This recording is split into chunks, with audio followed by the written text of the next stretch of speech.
ay luluhod at sa iyo ay sasamba. Kami ay iyong diringgin at ang bayang ito'y iyong pagagalingin. Ulan ng pagpapala, ulan ng pagpapala, ulan ng pagpapala sa bayang ito, Diyos, O Diyos.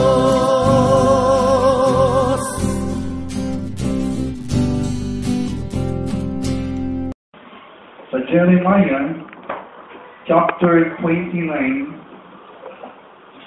verse 11, babasahin ko po sa inyo ito sa Tagalog. Ang sabi ko dito, ako lamang ang nakakaalam ng mga panukalang inihanda ko para sa ikabubuti ninyo at para dulutong kayo ng pag-asa sa hinaharap. Napakaganda po ang sinasabi ng salita ng ating Panginoon. Ang tanong ko po ay, kung ganito pala ang plano ng Diyos sa atin, bakit mayroong mga Kristiyano, mga anak ng Diyos, na maraming problema, no? At para bang hindi sila naiibsan ng problema tungkol po dito. Nais ko lang po na isipin po natin sa umaga nito ang mga katanungan na ito. Kontento ko naman sa buhay mo. Nagsusweldo mo pa lang, ubos na ang pera mo. Hello? No? Tagal mo na sa trabaho, nagsusumikap ka, pero bakit parang wala at walating ang lahat ng mga bagay na ito? Bakit kaya tayo minsan o maaari hindi pa nasusweldo, ubus na ano? Nagtangunan na rin ito. Ang Biblia po ay meron 500 verses na sinasabi patungkol po sa panalangin at merong less than 500 verses pagpatungkol po sa faith. At marami po mga verses sa Bible ang dinibog almost 2,000 verses. Hulaan niyo kung saan dinibog. Sa money. Sa pera. Kaya po ang pag-uusapan po natin ngayong umaga ay tungkol sa kaperahan. Amen po ba? Huwag kayong mag-alala, hindi ko po ay hihingan ng pera. Nais ko lang po sa inyo i-share yung naging blessing din po sa amin. Actually, nung binabasa ko po yung libro na ito, ni Brother Pal at Abilene, hindi po si Pal nasa likod. Si Pal at Abilene Garcia, nakita ko po yung kung paano na ginagamit po sila sa Panginoon upang ang mga tao ay maturuan tumupo sa tamang paghawak ng pera. Sa mga experience po nila, habang pinag-aralan po namin, nabasa po ni Sister Nadal, binabasa ko, sabi niya, ginagawa naman natin yan, kaya na wala tayong parang specific wording para maitama po yun. Kasi po, nais ko po sa umagang ito, pinapanayan sa Panginoon as we study this, mga practical tips upang tayo po ay huwag mahirapan sa ating pera. Pagkatid po yung nais ng Panginoon, di po sabi si Jeremiah 29 verse 11, ang nais ng Panginoon, sumagana tayo. Yung pinakanta po natin to, yung kanina po, yung sa Psalm 23, napakaganda po. Na kung ang ating Panginoon, ang ating pastor, hindi po tayo nagkukulang. Kaya lang, ang katotohanan, marami po sa atin ang nagkukulang. Maaari po sa atin, sabihin natin na hindi sapat ang ating mga kinikita. Okay, may mga babanggitin po ako dito, tutulong po sa inyo, nagaling po sa libro ni Pal at Abilene Garcia, na alam po, nakapupulutan po natin.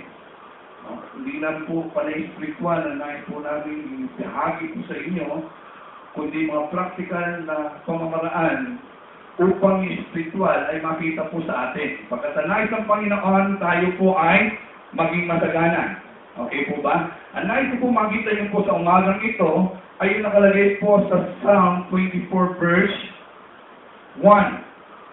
No? Bakit po ba natin kailangan na i-manage yung pera po natin? Ano? At sabi po doon, lahat daw po ang mundo ay sa Diyos at ang lahat ng mga narito. So, sabi mo sa katabi mo, hindi ka owner, steward ka. Hindi ikaw may-ari, ikaw ay katiwala lang ng Diyos. Okay po ba? So, ibig po sabihin, ano po ba ang reason why we have money problem? Siguro sa inyo po, minsan iniisip nyo, malaki naman sweldo, pero bakit may mga problema pa po tayo tungkol sa kaperahan. Unang-una po ay lack of knowledge. Ang isa pong napakalaking dahilan kung bakit may kakulangan ng bawat isang Kristiyano sa pera ay sapagkat may kakulangan po sa kaalaman sa tamang paghawak ng pera. No? Marami po kasi, lalo ng Pilipino, yung kantang, ano niyo po ba yung kantang, que sera, diba? Whatever will be, di po ba? Parang hinanghanganan, di po ba?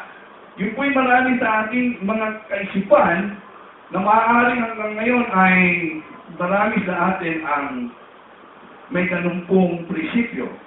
Bahala na bukas, no? Bahala na inyo, bahala na si Kulapu.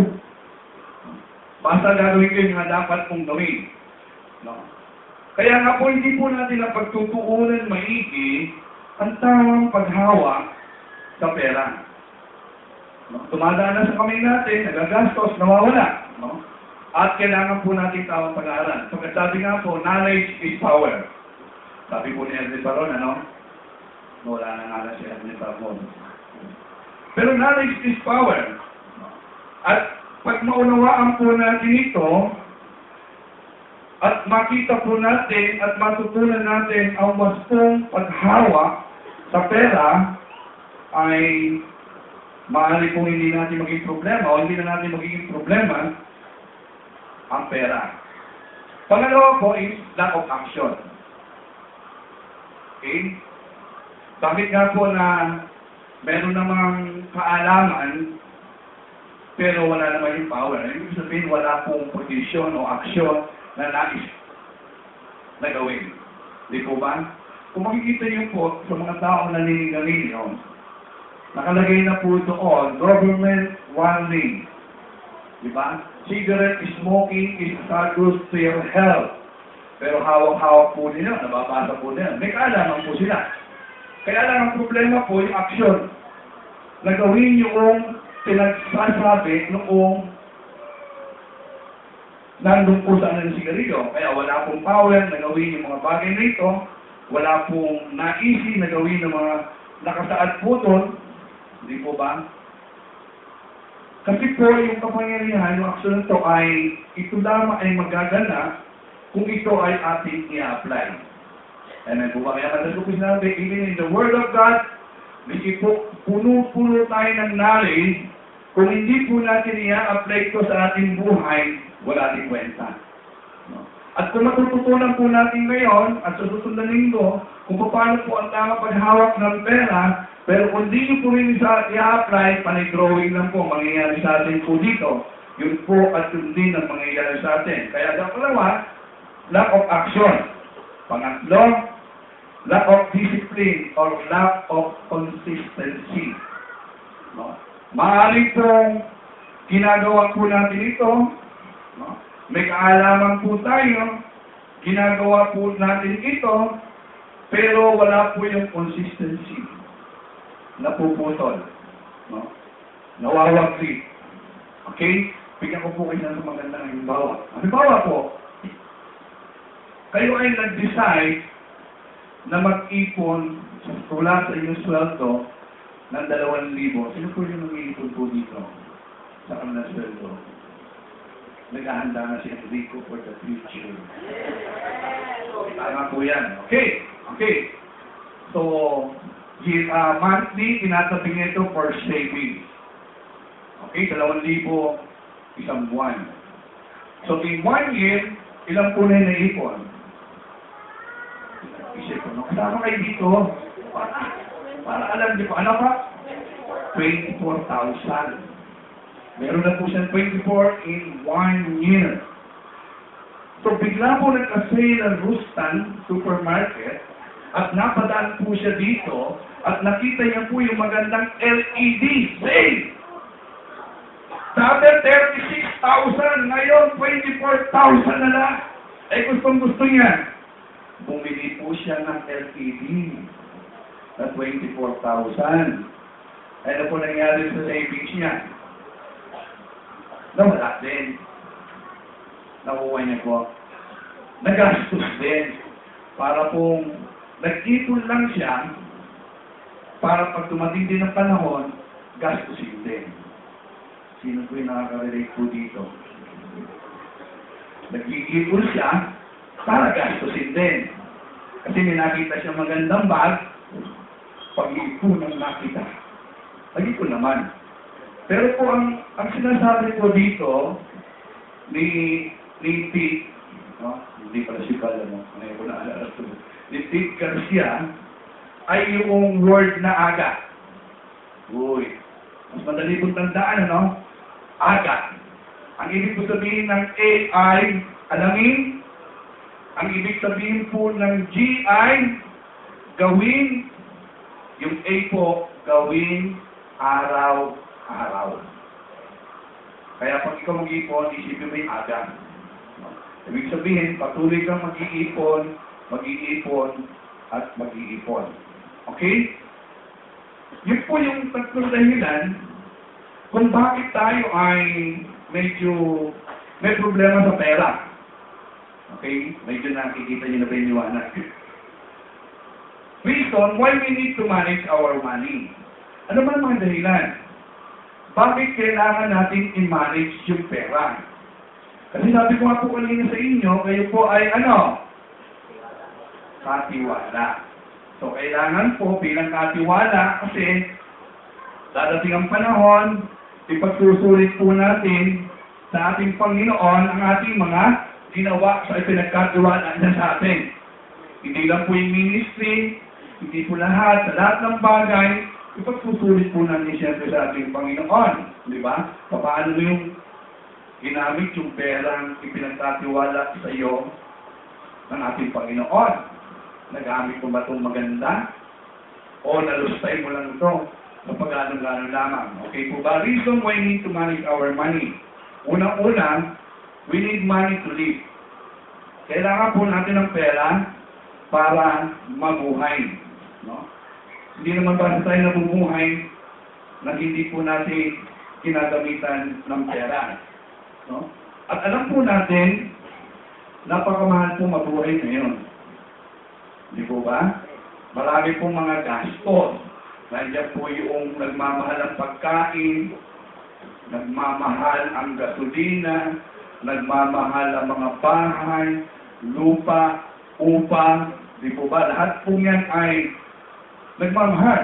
At kung pipili ka po ng condominium, na 2 bedroom, 30 to 40 square meter, nasa 4 million. Kung may pera ka. At kung may pera ng konti, bibili ka ng garahe. Ang problema, wala kang pabiling kotse dahil pinabili mo na ng garahe. No? Ang worth yung 500,000. No? So, ibig sabihin po ay magastos po ang talagang mabuhay. No? At talaga naman kailangan natin yung maayos na pagkakot sa pera upang ito ay mabuhay natin. Kaya importante po yung pera sa buhay. At hindi ko po sinasabi, ito yung pinaka-importante. Kaya na kung wala kang pera, gutom ka. So, kailangan po natin makita na mahalaga rin po yung pera upang tayo ay mabuhay. Pangalawa pong dahilan, we need money to grow. Kung gusto natin na mabuhay ang ating buhay, kung gusto natin masenso yung ating buhay, kailangan po natin ang pera. Di po ba? Halimbawa po, kung ikaw po ay may asawa, may anak, kailangan mo ng pera, kaya mo pinagtutuunan na pansin ang pag-aaral ng iyong anak upang sa bandang huli, sila man po ay gumanda ang kanilang buhay. Tama po ba? Miski mahal yan, miski na talagang medyo kinakapot, ay talagang ipinupus mo na ang iyong mga anak ay makapag-aral upang sila ay magkaroon ng magandang buhay sa hinaharap. Pagkatalam po natin, yung edukasyon ay isang susi kapag asenso ng isang tao. No? At hindi lamang po birong gastos ang pag-aaral sa ngayon. Di po ba? So, kailangan po natin ng pera upang lumago, upang umasenso ang bawat isa. Sabi nga po ay nais po rin natin na magkaroon ng sariling negosyo. Ano ba yung balak ng negosyo? Kailangan po natin ng pera para po sa negosyo. No? Kung nangangarap po tayo ng iba't pang uri negosyo, kailangan po natin ng pera. Di po ba? Pangatlo po, we need money to help others. Kailangan po natin ng pera upang tayo ay makatulong sa ibang tao. Di po ba? Isa pong napakagandang dahilan na kaya tayo ay talagang kung may pera po tayo po ay nakakatulong. Kaya sabi nga po ng Biblia sa 2 Corinthians chapter 9, verse 11 to 12, kaya daw tayo pinagpapala ng Panginoon, hindi para tayo ang mag-consume ng lahat ng ito. Amen po ba? Kaya tayo pinagpapala ng Panginoon ay upang tayo ay makatulong sa ibang tao. Hindi po nais ng Panginoon na tayo lang yung makinabang sa ating kinita. Nais ng Panginoon na yung pera ipinagkatiwala niya sa atin ay tayo ay makatulong sa iba. Isang pagkalalo na pagka-disaster, di po ba? May mga mahingi ng tulong. Siguro maaari sabihin mo kung may pera lamang ako, tutulong ako dyan. Magbibigay ako ng donasyon sa kanila. Eh kung bagong sweldo ka at nakita mo yung mga bagay niya, katulad mo siguro, kung marami na akong pera. Kasi sapat lang sa akin yung sweldo ko. Di po ba? So kailangan po natin yung pera. Di ba? Minsan sasabihin natin, wala pa tayong pera para tumulong. Sabi nga ni Mick, eh kung ipulupin at may pera, ikaw pa kaya na walang pera. Di po ba? Kaya na, kailangan po natin ito upang tayo ay makatulong sa ating kapwa. Okay, pang-apat po, we need money to live harmoniously with others. Kailangan po natin ng pera upang tayo ay magkaroon ng magandang relasyon sa ating pamilya. Sa palagay niyo po, ano pang madalas na pag-awayan ng mag-asawa? Pera, no? Hindi po sapat yung pag-ibig. Sabi nga po nila, pag nauubuto na daw yung tiyan, kumakalam na yung tiyan, yung pag-ibig daw lumilipad sa pintana. Kaya po ba? Di po ba kailangan po yan eh? Kasi pag dumadating na yung mga gastos, di po ba? Kaya nga po maraming relasyon po ang nasisira dahil sa kakulangan po ng pera. Ang pinag-aawayan nila ay pirming pera. Di po ba? Inisip po ba natin na kung merong sapat na pera sa isang pamilya, maaaring mabawasan yung pong away, no? Siyempre, pagdating naman sa sweldo, eto lang ang sweldo mo! Unang pa nga pambili ng gastos ng anak mo ito! Magsikap ka naman dyan! Di po ba? So, ibig ko sabihin, ay hindi po panay I love you. Kailangan pong kumain ng iyong pamilya. Kailangan pong mag-diaper kasi naunong araw may matipid eh. Lampin lang. Katsa. Di po ba? Yun ang ginagamit namin sa anak namin yun. Katsa. Katsa pa ha? Yan naman ko kaya sabihin sa inyo eh. Yan naman talagang ginagamit namin yung katsa. Bibili kami doon sa... Bumibili kami sa bakery. So ibababad po namin yun ng sorok, suka, papuputiin mo siya. Di po ba? Kaya pag naglalaba ka, medyo ganun-ganun mo pa kasi kaya namin nasakay. Di po? Ay ngayon, social na po ang matama ngayon eh. Diaper. Di ba? Di ba mo pwede hindi mag-diaper kaya sa bahay ng diaper. So magastos po talaga. Di po ba? May panggatas pa. Kaya nga sinasabi ng Department of Health, yung gatas lang nila ay mabuti. Libre pa, walang gastos. Eh kasi pag bibili po kayo ng gatas, ito na ba, lalo na pag may allergy ang inyong anak, 900, almost 1,000 ang isang malaking gatas. At sususuhin lang po yun ng 1 linggo. Sabi, no? Ay, di pagka wala, yung ano na lang, yung up. Okay, binusang na lang, binusang bigas. Gagawin parang tsaa. Ano na lang, pastor. Di po ba? Kailangan po talaga Di ba? Kaya po, sa isang relationship, minsan, ang nagiging problema po ng kanilang madalas na pag-aaway o hindi pagkakasundo ay dahil sa pera. Kaya pag hindi po sila kulang, kaya nasabi siya, mag-abroad ka na nga lang. Kulang yan. Di po ba? Wala lang pang ano talaga Kaya nga po sa mga kabataan ngayon, isa po maganda ito na pinaghahandaan. Di ba? Kasi ang pag-aasawa ay magastos.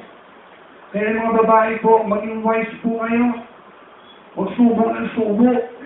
Pastor, love na love ko siya. Baka mamaya, makakita siya iba, magsawa sa amin, luanan ako. Kaysa naman mag-kiss ka ng buto, ano? Hello? Katotohanan po yun At bandang uli, yun din yung pag-aawayan ninyo. Yung pera. No? Ay sa panahon ngayon, wala nang libre. Ay meron pa lang isa. Pag nagpakasal ka, libre ang biyenan. Walang bayad ang biyenan. Kasama sa kontrato sa kasal yan. Okay? Kaya nga, kung yung biyenan mo, medyo hindi maganda ang trato sa'yo, problema mo lalo. So, nadagdagan yung problema mo. Sabi ko sabihin, kailangan po natin ng pera. Para po tayo ay mabuhay at yung ating relasyon ay medyo mabawasan-bawasan ng konti ang away. Minsan sa pamilya na, magkakapatid na nga lang, minsan, di ba? Pera pa rin ang pinagtatalunan lalo na may mga gastos sa bahay. Okay, panlima. Because we need money for the future. Isa po pinaka-importante dahilan ay kailangan po natin ng pera para sa hinaharap. No? Kailangan natin hawakan itong maigi yung kaperahan natin para po sa kinabukasan. No, sabi nga po ng ating pong talawikain, pag may isinuksok daw, may madudukot. Di po ba? So, kailangan po natin yung pera. At kung halimbawa po ay ikaw magkasakit, sino po magpapa-hospital sa inyo? O may PhilHealth ka na, kulang naman din ang PhilHealth. May MedCard ka na, okay naman. Di ba? Di naman habang panahon, may medical card ka. Pag wala ka na doon sa iyong kumpanya, wala magbabayad ng medical card mo, parang tingin mo, masyadong malaki na para babayaran mo, so sagutin mo na yun talagang medical card mo. At ang mga medical card naman minsan ay mayroong, di ba, mayroong limitasyon. Kung hanggang magkano isang taon lang ang pwede mo gastusin, di po ba? At kung mawalan ka ng trabaho, papaano ka na? Nakatunganga ka na. Pag hihingi ng pera yung anak mo o kailangan ng pagkain ng anak mo, kung wala ka na, nawala kang trabaho, wala kang naiipon, medyo gutom na. No? At magkakaroon ka na malaki ng problema. Diba? Kung masarap ay kumpanyang pinagtatrabahuhan mo. Di po ba? Kaya kailangan po natin yung pera para po sa hinaharap. Kasi alam na po na, sabi nga po natin, magastos, mabuhay sa mundo. Di po ba? At yung hinaharap, kailangan po, pinaghahandaan po natin yung mga bagay na ito. Ang isa po napakasakit pa, kung magastos, mabuhay sa mundo, magastos din mamatay ngayon. Tama ba? Di ba? Kaya nga po yung iba, hindi mapalipid dahil walang pera. Okay? Kaya nga po namumblema. Kaya yung mga wala sa Panginoon, ang ginagawa, nagpapasugal para lamang may makuwang pera at ipagpalipid. O pwede ba yung katwiran, madali lang, pastor, ipalot na lang sa banig at ihulog na lang. No, pahalot na lang sa ilog. Hindi, ano? Pagka ibuburo pa lang, magastos na. Pag may nakikilamay, siyempre papakainin mo yan. Hindi po ba? Kaya kailangan mo sabihin, magbigay naman kayo, kakain kayo dito. Wala akong papakain sa inyo. Di po ba kaya? Magastos na mabuhay, magastos pa mamatay. So, kailangan paghandaan natin yung kinabukasan. Kaya nga po yung ibang tao ay kumukuha ng mga, yung mga babao, yung mga memorial na. Yung naunang magbukas ang Loyola, halos walang kumuhoy. Ay, mura-mura, no? Ngayon, hindi pa ako mamatay, no? Pero ngayon, practical na po. Kasi alam nila, na pag namatay sila, ay kawawa naman yung may iwanan nila pag hindi nila napagandaan. Kaya nga, yung nanay nga ni Sister Adel, pinaghahandaan na, pati damit, lahat. O, para wala sabi nga, bakit naman na ganyan? Minsan nagalang siya, pati yung pagpupurulan niya. Ito, sabi noon daw nung si Sister Adel, sabi nung tao nandun, nasan ho ba ang patay? Hindi po patay. Kung kasama ko, naghahanap lang ako ng pagpupurulan. Kaya minsan sabi nila, bakit naman ganyan? Pati ba naman yung pagpupurulan? Baka wala na kayong problema. Pati damit, ha? Baka wala na kayong problema. Pupuro nyo lang ako. Ililipin na lang. Tapos na. Hindi na kayong problema na maghahanap pa kayo ng pera. Magtatapong-tapong pa kayo. Baka mamaya, mga magkakapatid, pinag-aawayan pa ng mga kuhit. Di ko ba? Kaya we need money for our future. Di po ba? Habang tumatanda po tayo, lalo pong kailangan. Alam niyo po, may dalawang uri po ng pagtanda. Unang-una yung isang matanda, no? Galing po sa probinsya, may dalawa po siyang anak sa Maynila. Sabi nga tumawag siya doon sa isang anak niya. Na? May asikasuhin ako dyan eh. Pwede ba makitira sa inyo ng isang linggo? Ay naman. Andito na ng bahay namin. Alam niyo, maliit pa lang kinikita namin. No? Paano naman yan? Siguro may kuya ka na lang. Tapos, kuya. Dahil naman di po pwede dito. Kasi alam niyo naman, napakadami mo na masikip. Hindi po ba? Para bang, huwag kang punta bilis para buha. At yung po yung pangalawang matanda, tumawag po siya doon sa kanyang isang anak. Ang sabi nga doon sa anak, may ayusin ako dyan. Pwede ba ako tumuloy? Fine naman. Walang problema. Gusto nyo, sampang pa kayo dito. Sabi ko nga sa inyo, dito na kayo tumira. Kami na mag-aalaga sa inyo. Tapos na tumawag po yung kapatid niya. Kuya, napalitan ko luluwa si tatay. Huwag ka na mag-abala. Wala na susundo sa kanya. Sa amin siya, titira. Ano po pagkakaiba? Yung pangalawa may pera, no? Kaya pinag-aagawan. Kaya mahalaga din po eh. Maalis po ba natin yan? Yan po ang nangyayari sa ating kapaligiran. Matatawa po tayo. Pero may katotohanan po eh. Di po ba? Kasi mahirap nga yung isa. Dadating pa yung papakainin nila. Di ba? O yung isa ganun din po, paano natatanggapin? Additional burden sa kanila yan. O halimbawa po, bigla na lamang tumawag yung tatay mo, may pangangailangan ng gamot. Bibigyan mo ba? Bibigyan niyo? Paano niyo sumagot? Ano kayo? Bibigyan niyo po ba? O kung yung biyaya mo, tumawag kailangan gamot, bibigyan mo ba? May pa rin. Kung ang anak mo may pangangailangan na gamot at ang tatay mo may pangangailangan na gamot, sino unahin mo? Ha? Tatay mo? Pwede pabayaan mo na yung anak mo muna. Pera pa ng problema, di mo ba? Siyempre yun, pag-i-practical naman tayo, siyempre unahin mo yung anak mo. Ano ba tayo? Yung anak mo may sakit din, kailangan din ng gamot. O paano buhay ba yan? Di po ba nangyayari yan? Di mo ba kasi sangat ka sa pera eh. Di ba? O di ba, sana po yung hindi kailangan ng pamilya, maaari, pangutang mo. Dahil mahal mo yung tatay mo. Pero pag magkasabay, wala kang pera. Di ba? Siyempre, anak mo unahin mo. Yun lang dapat. Napakala naman natin, tatay ko muna, saka na anak ko. Di ko ba? So, ibig po sabihin, kailangan po natin for the future. Di ba? Bakit po kasi minsan, hindi tayo sa mayaman? Bakit po ba ang mayaman, yung mayaman lalo? At ang mahirap, naghihirap po lalo para na namatay. Then parang isa po sikreto ng mayaman.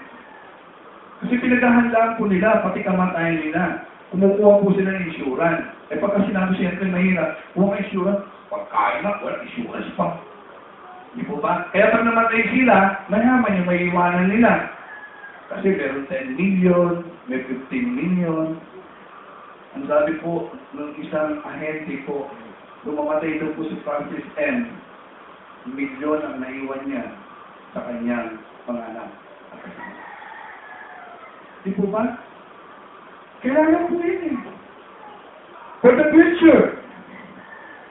Di po ba? Kaya kailangan po natin yung mga bagay na ito. Mapaganda natin ang kinabukasan. Meron po kasi life cycle. Sorry po kasi hindi natapos na nalagay. Yung pong tao. Okay, yung una po niya ay yung po magsisimula siya sa 21 years old. Ang tinatawag po ni Brother Big ito ng growth year. Ito po yung pagkakataon na siya po ay nag-grow physically, siya po ay nag-grow emotionally, educationally, nag-aaral po siya at nagmamature po siya at iba pa. No? At po yung second phase po ng kanyang buhay ay yung career year. Ito po yung siya ay may trabaho na. Ito po yung time na dapat na nagkakaroon po siya ng mga asset na accumulate niya. At ito po yung maaari na po siyang mag-ipon para maghanda para sa kanyang kinabukasan. Ang pangatlo pong sinasabi ay yung family year. Nagkakaroon po siya ng pamilya, no? Lahat ay siyempre lumalaki gasto, no? At kailangan pong ibago yung kanyang mga priority sa buhay. So pagdating po nito ay hanggang 50 years old, no? At pagsunod po, yung pangapat po yung sinasabing physical deterioration year.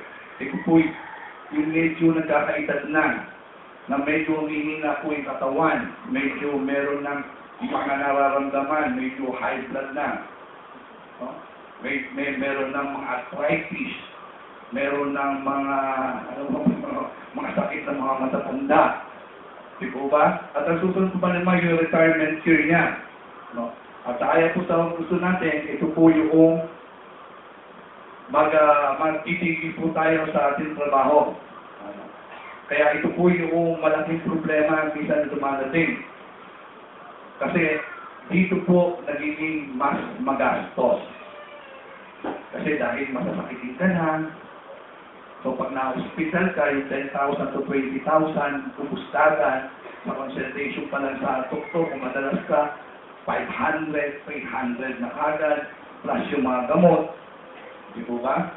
At kung dumating pa yung panahon na medyo may sakit ka pa sa puso, kailangan ng angiogram, kailangan ng bypass.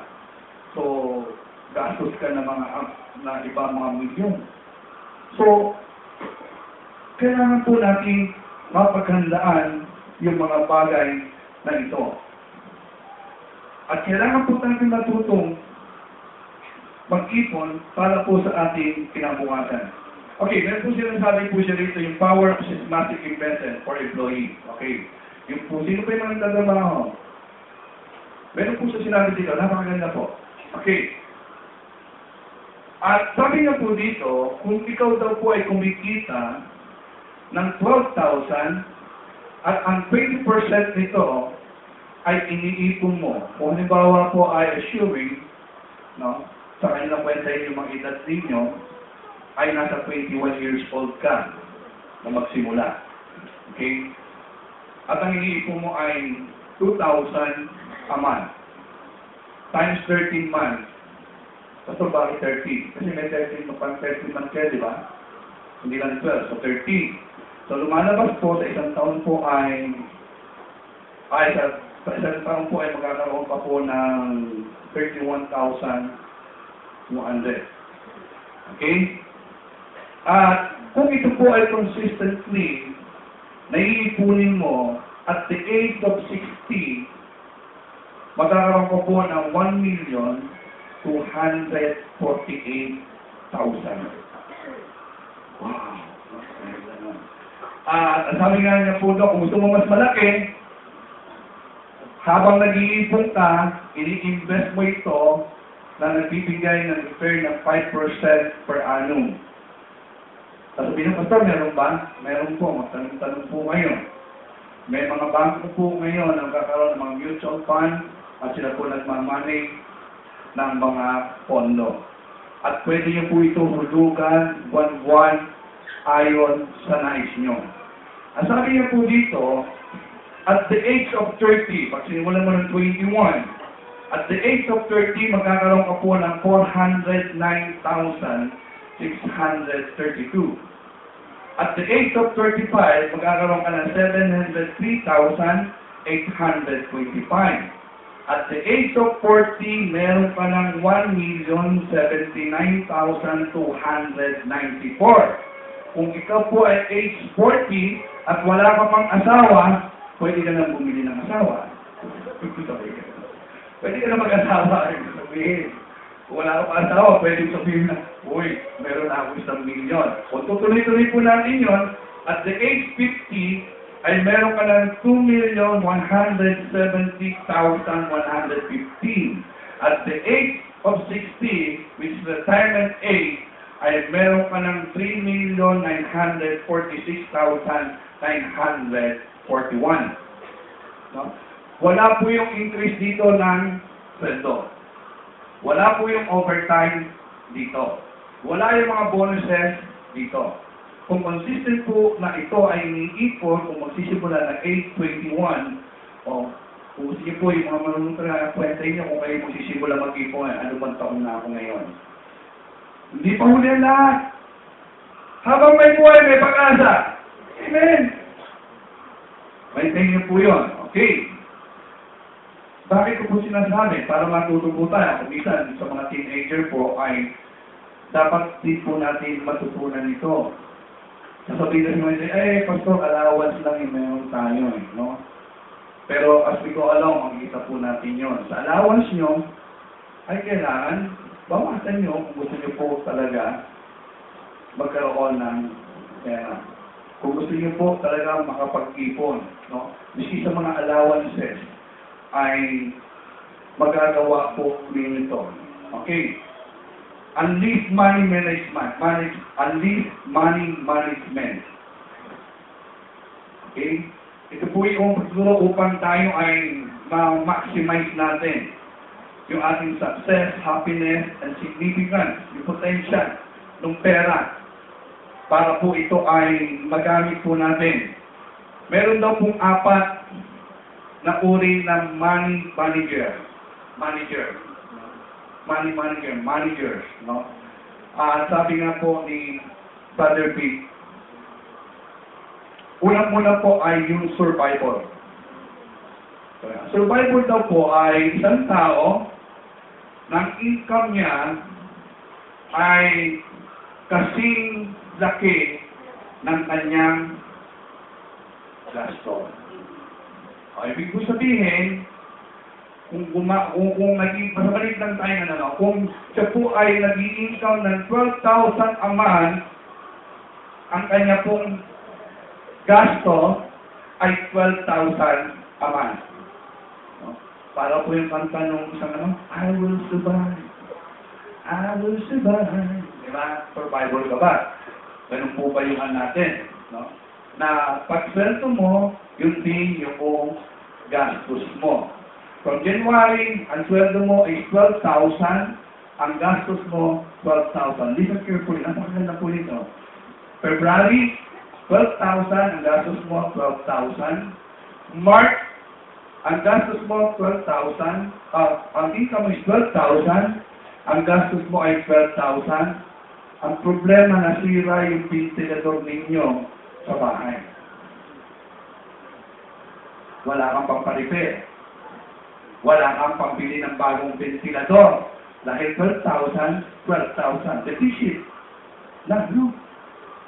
Ano, magtitiis ka na lang na walang ventilador. Di po ba? Pero ang init! Buti na lang naka-aircon na tayo. Okay na ba kayo dyan? Pero walang tulugan. Ha? Kalapit mo pag may natutuloy sa tabi mo, kalapit mo, hindi naman po, kaya naman. Diba, maganda po ito. Maniwala po kayo. Kasi ginawa po namin ito. At kung gagawin niyo po ito, pakinabang po sa inyo ito, as early as possible, kung magagawa niyo mga so, kung parehas po 12,000, ang gastos po 12,000, nasira ang ventilador, may problema ba? Meron, ano? It's either na talagang mangungutang na. Tama po? Kaya may problema na. Uutang ka sa magulang mo, dahil magulang mo, hindi mo babayaran. Tama? Nanay, may naman! Diba? Ganun yung nangyayari. Pag nagsawa na yung nanay mo, uutang ko, hindi na! Hindi mo ako binabayaran. Sabi mo, sweldo, hindi mo rin ako binayaran. Hindi na. Lapit ka sa kaibigan mo, siyempre. Friend. Best tayo, no? Pautang naman kasi nasira yung ano eh. Pautang ng best friend mo. Kaya kung hindi mo rin mabayaran. Okay? Survivor ka lang. Ang sabi ko po, madalas, yung unang ko po nabanggit po ito, kasi nag-message na rin po ako ng ganito, way back in 1990. Boy, taga na lang, wala sa sa'yo. Pinata pa si Brother Dante yun, o di pa ata siya nagtatrabaho. No? Kailangan po, tayo, mamuhay po tayo below our income. No? Sabi nga na isang check, simplicity means living below your income. Ibig sabihin, kailangan mabuhay po tayo. Kung 12,000 po, kung pwede tayo mabuhay sa 10,000, gawin po natin. Huwag natin sagadin. Yung po yung isang manager. Okay? Yung pong survival. Ang kanya pong, I will survive. Ang pangalawa po, yung pretender. Ang pretender daw po ay isang tao na pinaniniwala niya ang kanyang sarili na kanyang kinikita ay pwedeng i-cover ang lahat ng kanyang mga gastusin. Pero tumadating ang panahon, siya din po ay nagkakautang. Kasi ang team song niya po yung kanta ng Platters. Oh, yes, I'm a great pretender. Yun po yun. Kumikita po siya, sumusobra yung gastos niya, at tapos, nangungutang siya. Naniniwala po yung kanyang lifestyle ay kayang sustentuhan ng kanyang pera. Pero, actually, no, ano lang po siya, yung nangungutang siya. Parang po ito yung taong nakikita yung amoy mayaman, bilis mayaman, no, lahat mayaman. At pag mag-isa na siya, problema kung paano babayaran yung kanyang mga sinusuot na puros bulugan. Kasi yung mga nakabuhaya na kangangay, eh sa opisina, marami pa na mga ganyan. Uy, pili ka na. Ano yan? Original yan, mura na yan. 4,500, 3,500, 3 gigs. Isa sa umaga, isa sa tanghali, isa sa hapon. Mura na yan. Kaya suot naman siya. Ay nakasapato. Maganda na sapatos niya. Pulugan din. Para bang tumitira sa isang uupa sa isang paupahan na hindi niya kaya, nagkukotse na walang panggasolina. Parang gano'n. No? Pretender. Pretender siya. Kaya niya yung pamumuhay na yun, yung style na yun. Tanong, pretender ka ba? Wala. Salamat sa Panginoon. Wala sa People's Missionary Church Marikina ang pretender. Amen? Okay, ang pangatlo, seeker. Ito daw po yung taong naghahanap ng paglalagakan ng kanyang surplus. Hindi alam kung saan niya po ito ilalagay. Siya po ay kumikita ng pera, siya po ay gumagasto, pero may surplus siya o may sobra siya, naghahanap po siya kung saan niya ito ilalagay. No? Kaya nga po ay may sobra siya, no? Ibig sabihin, wala pa siya asawa, no? Medyo nasa bahay pa, ang kanyang mga nanay, so walang gastos, so may sobra pa siya. Kaya naghahanap po siya ng lugar na po pwede niyang paglagyan ng investment. Alam niyo po kasi minsan, yung mga babae po, ang hinahanap pag may sobra, either ni Painoma, yung SL, may ba, Robinson, parang ang sabi nga yung saan kaya, no? May lalagay ito, ano na lang, investment din niya, hindi po ba? O sa mga lalaki naman ay, kung hindi po mga Kristiyano, ay sugan, anak, babae, no? O kaya kung mga Kristiyano na ay saan? Sa mga gadget, cellphone, mga damit, yung po nilalagay, no? Kaya pag cellphone, pag makikita mo, pagkabagong din, church ka lang mga sosot niya, yung po hinahanap mo na eh, kung sa'yo hinahanap yung pagkakagastusan sa mga bagay ito, may sobra po siya. Okay, ang tanong ko po, secret ka ba? Ang pang-apat po, unleash her.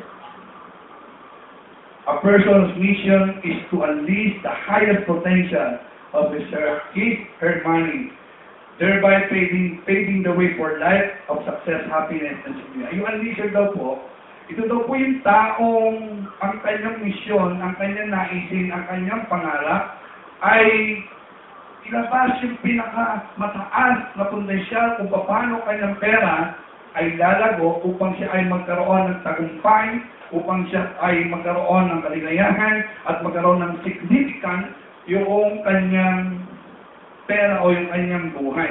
Ito po yung taong kumikita, tapos nag-save, katulad po sinabi natin, at pag marami na po siya, may savings na po siya, nag-i-invest po siya, at siya po ay hindi kagad gumagastos. Yun daw po yung unleasher. Hindi yung pagka may sobra gastos kagad. Okay, bibigyan po lang kayo ng isang example para medyo may encourage po kayo. Nung bago po ang paggawa ng apartment later, nag-invest po kami sa isang investment company na 150,000. Okay? In a year, tansa nyo magkano kinita ng 150,000 namin? Kung 5%, 7,500, mahina. 10%, 15,000, mahina pa rin. Alam niyo po ba yung return sa amin, no? Ay nasa 43,000 mahina. Okay, yun yung sasabi ko na piling lahat ay ganon. Kaya nga po, i-encourage ko po kayo na maging unleasher. No? Ganun po yung ginagawa namin mag-asawa bago kami kumastos. Yung pong isang pinanlalakwatsa namin noon, nung kami po magpunta sa Hong Kong, ito po ay tubo ng pera na ininvest namin. Hindi galing sa sarili namin pulsa. Hello, church. No? Kaya daw yung unleasher, siya daw po yung nag-earn, siya daw po yung nag-save, siya daw po yung nag-i-invest, and then spend. Hindi sa sarili pulsa mo, kundi doon sa iyong interest ng pera mo nakuha. Kami po, ganun po yung ginawa namin. For so many years, nag-ipon po kami. No? Nag-invest, hindi po kami bumili ng kung ano-anong gamit. Hindi po kami bumili ng kung ano-ano para, kaya masabi mo sa inyo, ganda ng cellphone ko, Hyundai. Diba ba? Yung plan-mission, isa-save po mga bagay nito. Kaya kailangan po natin na gamitin po ito sa mga bagay na magpapalago sa ating pera. hindi magpapabawas. No? May panahon pa naman po talaga eh. Ang kailangan lang po ay maging aga kayo. Amen po ba? Meron po siyang binigay dito, siguro ay gusto ko patapusin sa next, pero bibigyan ko lang po kayo ng ilang mga pag-aaral. 10 steps to unleash the highest potential of your mind. 10 steps daw po. 10 pamamaraan kung paano natin mapapalago yung pinakamataas na potensyal para sa ating pera. 10 po ito, dahil 11 na po, siguro yung mga 3, 2 ay bibigay ko po muna sa inyo para medyo maganda ng konti. Unang-una, you must know where your money is coming from. Kailangan daw po alam natin kung saan nanggagaling yung ating pera. Kung po sa ito ay tinatawag po natin income. Okay, income. Yung kita po natin. Ganda po yung kanyang pakahulugan ng income. What is income? Sabi niya po, income is determined by the amount of problem you are willing to solve for others.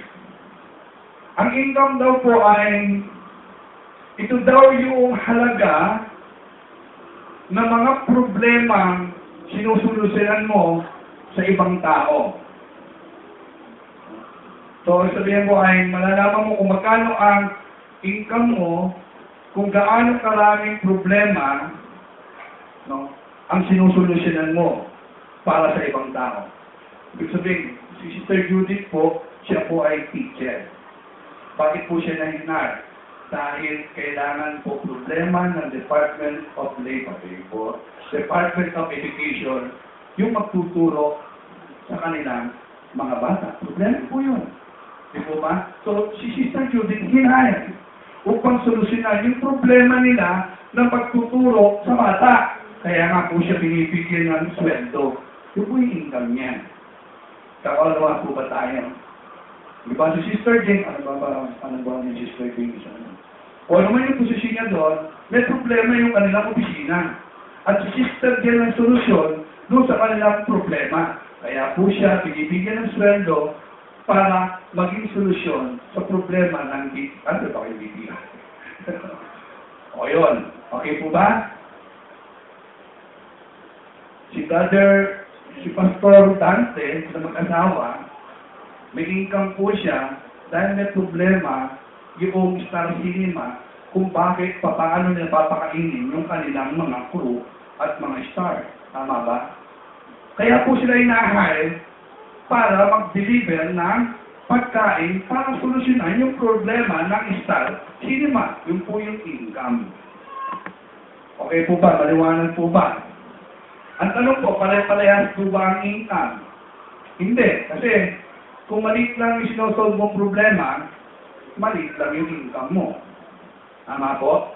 Kung maraming problema ang sinosolve mo, mas malaki ang income mo. Kaya nga po yung mga manager ay mas malaki ang income kaysa doon sa mga nasa lower rank niya. Kasi lahat ng problema nasa kanya at siya ang magbibigay ng solusyon. So, ibig sabihin, kung gusto mo lamang po lumaki yung income mo, damihan mo yung problema, kung solusyonan mo. Hello! Ganun lang po yun. Di ba, kaya pagdating mo, boss, ano ka ba problema mo? Diba, baka may problema pa ito, ibigay mo sa akin. Pero nagdalaw isweldo ko. Siyempre, di po ba?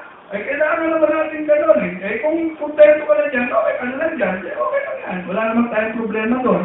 Kaya lang, maliit na lang po yung kinikita mo. Gusto nyo po ba ng mga kinikita nyo? O mag-alap kayo na wala nang problema para solusyonan ninyo. Ganun po yun, hindi po ba? Kaya mag-alap po kayo ng problema na kayo po ang magsusolusyon. Tumataas ang kita pag dumadami ang problema ginagawa ng solusyon. Amen po ba? Yun lang po yun eh. Kaya nga si Lenlen lumalak isweldo kasi tumatagtag yung problema niya. Tama ba din? Oo. pati siya ngayon, siya ang maharap ko sa mga kliyente nila. Dati siguro, hindi. Di ba? Ay, maliit lang naman yung problema sinusin yung una. Ngayon, mas malaki naman sweldo. Ang masama, marami ka ng problema, maliit pa rin yung sweldo mo. Ay, hindi patas yun. Okay? Pangalawa, you must know where your money is going. Alamin po natin kung saan pumupunta o napupunta yung ating pong pera. Saan ba napupunta yung pera mo? Pagkain. Sa electricity. Galaw lang. Sa electricity. Sa mga sahit. Kailangan alam po natin kung saan napupunta. Minsan kasi, magtatanong tayo, ang pera ko 1,000. Saan ba napunta yung pera ko? Wala na. Hindi, kailangan alam po natin yung, ano po yung tawag mo? Expenses. Ano po ba yung expenses? Ang sabi po dito, expenses is determined by the amount of problem you are willing others to solve for you. Ang expenses daw po ay pwedeng malaman kung ganong kahalaga ang problema na sinusolusyonan ng iba para sa iyo. Ano yung po yun? Ito po yung gastusin. Kung ganong karaming problema ang pinasusolusyonan mo sa ibang tao. Okay. Kung nagugutom ka po, siyempre sa mapupunta. Sa Jollibee, siyempre, BB. O di, sino nagbigay ng solusyon sa gutom mo? Si Jollibee. Sino kumita? Si Jollibee. Ganun na po yun. Di po ba? Kailangan mo ng dami sa kapupunta. Sa department store, sa mananahe. Dahil problema mo dahil kasusukan mo sa libo. Di po ba? Pumunta ka doon, tumingin ka. Ano problema mo? Damit? Bumili ka ng damit. Sino nagsolusyon? SM. Sino kumita? SM. O pumapasok ka, di po ba? Kasi po, yun po yun eh. Pare-pareho ba gasto? Hindi pare-pareho. Bakit kaya? Kasi iba-iba ang problema. Tama po ba? Ang ibig sabihin, iba-iba ang pangailangan ng bawat isang tao. Okay, bibigyan po kayo ng magandang halimbawa. Bato-bato sa dami, tamaan bukol. Halimbawa po, si Brother Oran, ang problema niya, cellphone. Okay? Bumili po siya ng cellphone, nagpunta po sa Riverbank, bumili ng cellphone, noong my phone, na worth 1,000 pesos. Okay? Ba't ano problema kaya? Ang problema kasi niya, makatawag at mag-text. Okay. Tapos po si Leia, kailangan niya din po ng cellphone, pumunta po siya sa Riverbank. Bumili po siya ng iPhone 5. Pero nag-google yan. Worth 38,000 pesos! Wow! Ano po problema niya? Kasi problema niya, call, text, email, Twitter, Facebook, ano po ba, MP4, MP5, lahat ng MP. Gusto niya meron. Camera, kailangan 8 pixels. No? O 9 pixels. Parang maganda. Eh, si Pastor Olan, siyempre yung problema niya, cellphone. Siya, marami siyang problema. Kaya mas mahal yung kanyang binili. No? Kailangan may camera. Siyempre, kailangan hindi nauuli sa mga kaibigan, ano? Okay. Ito ba yun? May isa, o sino magaling makano, si Enrico. Si Enrico, ang problema niya, sapatos. So, pumunta siya uli ng Riverbank, o sa SM, naman tayo. So, sa SM Marikina, bumili siya ng sapatos na ang tatang ay 19, may meron gano'n. Worth 5,500! At si Weng naman, problema niya din sapatos. So pumunta siya doon sa munisipyo. Marami sapatos po na. Diba? Tangge. Oo, sa munisipyo. munisipyo siya. Bumili siya ng worth 500 sapatos. Para yung sapatos ng problema. Kaya mas malaki ang problema kasi ng Enrico. Kasi gusto niya may nakaganon. Gusto niya, pag nakita naman yung, wow! Air Jordan yan! Gusto niya, naiiba siya. Gusto niya, yung self-image niya, makitaas niya. Sabi niya, ano ang sasabihin ng mga kaibigan ko? Poor, hindi kaya ng Air Jordan. Kaya malaki pa problema niya. Di mo ba? Yung po yung sinasabi pa, ito pa. Medyo mas magkasaya-saya tayo. May dalaw po lang may papunta. Ulan ng pagpapala, ulan ng pagpapala, ulan ng pagpapala, sa bayang ito, Diyos.